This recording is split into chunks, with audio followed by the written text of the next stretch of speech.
फीशर और भगंदर क्या होता है? फीशर और भगंदर एक्चुअली क्या होता है ना, वहाँ पर गुदा भाग में किसी भी प्रकार की अगर कोई बीमारी होती है तो मरीज़ को लगता है कि मुझे पाइल्स हुआ है। तो वहाँ पाइल्स के अलावा भी बहुत सारी बीमारियाँ होती हैं। मैं दर्शकों को दिखाना चाहूँगा कि लगभग इतनी सारी बीमारियाँ हैं, इसके अलावा भी बहुत सारी बीमारियाँ होती हैं कि जिसमें पेशेंट को पेन होता है, दर्द होता है या ब्लीडिंग होता है। तो फिशर अगर हम देखेंगे तो मोस्टली क्या होता है ना, यहाँ पर जब भी हार्ट स्टूल या कॉन्स्टिपेशन पेशेंट को होता है तो यहाँ पर एनोडर्म रीजन में पेशेंट को चीरा पड़ता है, घाव होता है और इसको फिशर कहा जाता है। फिशर से पेशेंट को अत्यधिक वेदना होती है। इसका एक कारण है, पाइल्स में पेन नहीं होता है और फिशर में पेन होता है। इसका कारण ये है कि फिशर के जो होने का जो स्थान है या जो ठिकान है वो बिलो डेंटेड लाइन है, और यहाँ पर बिलो डेंटेड लाइन जो होता है वहाँ पर नर्व सप्लाई ज़्यादा होता है। इसलिए फिशर के जो मरीज़ होते हैं उनमें दर्द ज़्यादा होता है कंपेरेटिवली पाइल्स के। पाइल्स में ब्लीडिंग ज़्यादा होता है, फिशर में पेन ज़्यादा होता है।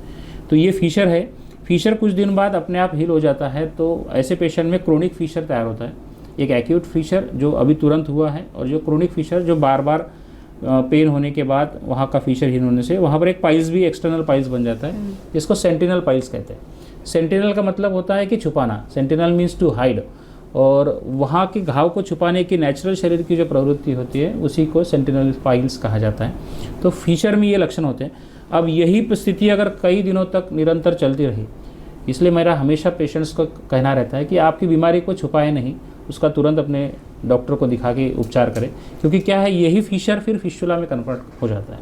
फिस्टुला यानी क्या होता है कि गुदा भाग में किसी भी प्रकार से इन्फेक्टेड फिशर की वजह से वहाँ पर बाल है, ज़्यादा एक्सेसिव हेयर्स है, उसकी वजह से बाल तोड़ बनता है, जिसको एब्सेस कहते हैं, और उस एब्सेस की वजह से फिस्टुला तैयार होता है। यहाँ से पर्स संडास की जगह गुदा भाग में खुलता है।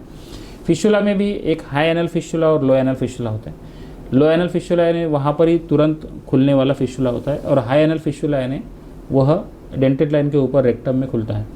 तो फिस्टुला के टाइप्स के अनुसार हमारे यहाँ पर लेज़र ट्रीटमेंट है, इफ्टाक ट्रीटमेंट है, लीफ ट्रीटमेंट है, आयुर्वेद 4 सूत्र ट्रीटमेंट है। ऐसे बहुत सारे ट्रीटमेंट्स हैं। अर्ली स्टेज में फिशर अगर है तो उसको लेज़र की आवश्यकता नहीं होती है, वो मेडिकेशन से, हमारे आयुर्वेद रिसर्च किट से वो ठीक हो जाता है। सिर्फ पेशेंट को अर्ली स्टेज में दिखाना और अपने बीमारी का निदान करना, ये मैं बोलता हूँ कि ये प्रायोरिटी।